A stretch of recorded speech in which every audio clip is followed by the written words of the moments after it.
everyone, Peter Zeihan coming to you from California's Pacific Coast, where that smudge on the horizon is, I don't know, Korea or something. Anyway, today we're going to do the most recent of our ongoing series of things that I do and don't worry about. And this is one of those that's kind of in the maybe category. Specifically, do I worry about the stability of the American power grid, and could it go down in a cyber attack? Well, let's start with a little refresher of how things can go horribly, horribly wrong. If you remember back to the aftermath of the 9/11 attacks over 20 years ago, we had a power surge that tripped a system in Upper Canada that triggered a series of system failures that cascaded into the United States and ultimately knocked out a huge swath between the Ohio River Basin and the eastern seaboard going up into Canada. And so New York, among other major cities, went dark for a couple of days. So, you know, the danger's real, but the problem there is whenever there was a surge or a shortage in the local system, it would carry through the network to the next node. And if the next node couldn't handle that surge or shortage, carry on to the next one, the whole thing would burn out.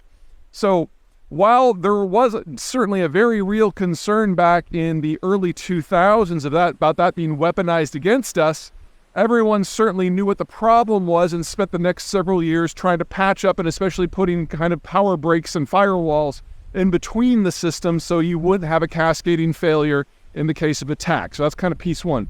Piece two is the green revolution and the advent of a lot of digital technologies in managing this system. Every time you have another system that is digitized, and every wind turbine and every solar panel has to be digitized to feed into the grid so you don't get surges, there is another point of access where you could be hacked. But one of the pluses of having a green tech involved system is each individual power unit is relatively low compared to something like a massive coal burning power plant.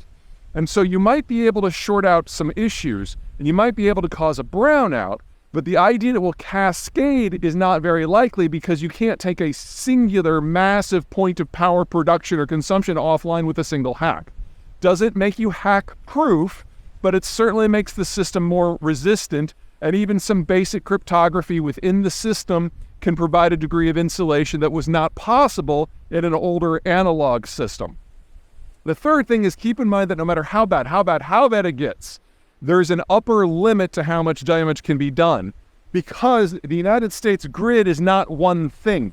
We've got three massive, nearly continent-spanning grids. One basically goes from the Rocky Mountains west, one goes from the Great Plains east, and the last one is, to be perfectly blunt, mostly Texas.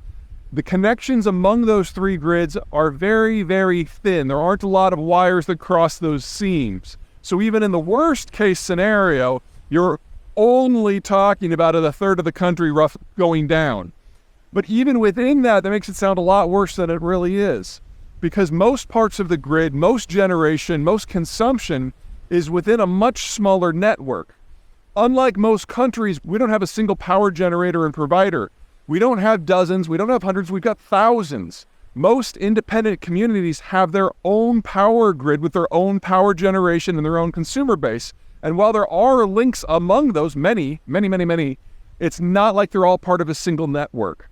And so each individual community with each individual utility maintains their own system and has their own firewalls to prevent the sort of thing that happened back in the early 2020s. Does that mean we're immune to hacking? Oh, God, no. Our defense in that is woefully insufficient. But it does mean that in order to take out an entire section of the grid, you have to hack hundreds, if not thousands, if not tens of thousands of things at the same time. And we've never seen that sort of coordinated action ever. Because as soon as the alarm goes off that someone's being hacked, everyone else within each micro network is going to get a warning shot fired at them. And then others can respond as is appropriate. So am I worried? A little bit, but it definitely doesn't make my top 100 list.